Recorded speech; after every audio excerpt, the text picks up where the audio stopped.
ایک شخص نے اپنی مسجد کے پیشے امام سے کہا کہ مولانا میں کل سے مسجد میں نہیں آؤں گا۔ امام صاحب نے پوچھا کہ کیا میں سبب جان سکتا ہوں؟ اس نے جواب دیا ہاں کیوں نہیں۔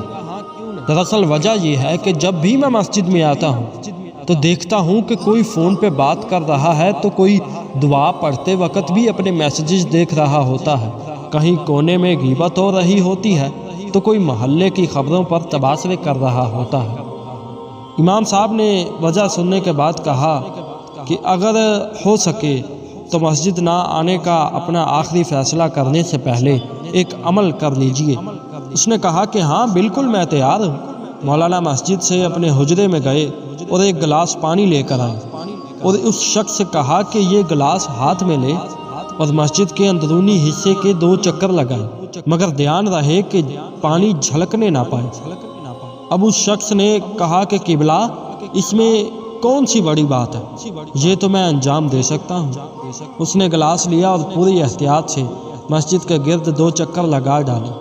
مولانا کے پاس واپس آ کر خوشی سے بتایا کہ ایک قطرہ بھی پانی نہیں جھلکا۔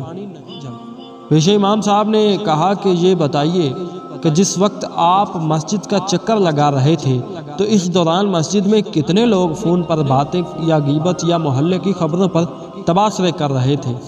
اس نے کہا کہ قبلہ میرا سارا دھیان اس پر تھا کہ پانی جھلکنے نہ پائے تو میں نے لوگوں پر توجہ ہی نہیں دی۔ اب امام صاحب کا جملہ سنیے۔ امام صاحب نے کہا کہ جب آپ مسجد میں آتے ہیں تو اپنا سارا دھیان خدا کی طرف رکھیں۔ جب آپ خالص خدا کے لیے مسجد میں آئیں گے تو آپ کو خبریں ہی نہ ہوں گی کہ کون کیا کر رہا ہے اور کیسے کر رہا ہے۔ یہی وجہ ہے کہ قرآن کہتا ہے کہ رسول کی پیروی کرو، یہ نہیں کہا کہ مسلمانوں پر نظر رکھو کون کیا کر رہا ہے۔ خدا سے تمہارا رابطہ تمہارے اعمال کی بنا پر مضبوط ہوتا ہے، دوسروں کے اعمال کی بنیاد پر نہیں۔